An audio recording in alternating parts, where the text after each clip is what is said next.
बाहों को मेरा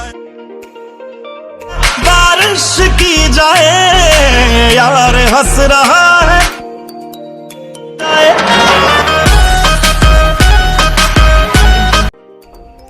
सो hey guys, welcome to my channel. दोस्तों आज के वीडियो में आपको कुछ इस तरह की वीडियो बना के दिखाने वाला हूँ। तो दोस्तों आपको सबसे पहले कुछ इस तरह का आपको शूटिंग करना है एक ब्लैक बैकग्राउंड के पीछे। उसके बाद हम इसको एडिट करेंगे काइन मास्टर में। तो चलिए दोस्तों प्रोसेस को स्टार्ट करते हैं।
तो दोस्तों जितने भी इफेक्ट्स को मैंने इस वीडियो में यूज़ किया है, अगर आपके काइनमास्टर में नहीं है तो आपको अपने काइनमास्टर को ओपन करना है और लेयर वाले सेक्शन पे क्लिक करने के बाद ओवरले पे क्लिक करना है और उसके बाद नीचे स्क्रॉल डाउन करते हुए आना है। आपको एक गेट मोर का ऑप्शन मिलेगा, उस पर क्लिक कर देना है और आपको काफ़ी सारे यहाँ पे इफ़ेक्ट्स देखने को मिल जाएंगे।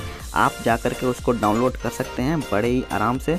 और दोस्तों एक जो रेन वाला वीडियो है उसको मैंने डिस्क्रिप्शन बॉक्स में डाल दिया है, तो वहाँ से जाके आप उसको डाउनलोड कर सकते हैं। और दोस्तों अगर आपको ये वाला वीडियो अच्छा लगा है तो इसको ज़रूर लाइक करें। और दोस्तों इसी तरह के कुछ और VFX वीडियो और एडिटिंग को देखने के लिए आप मेरे चैनल को सब्सक्राइब कर सकते हैं। तो दोस्तों आज की वीडियो में बस इतना ही, मिलते हैं किसी और एक न्यू इंटरेस्टिंग वीडियो में। Till then me signing off, take care, bye bye.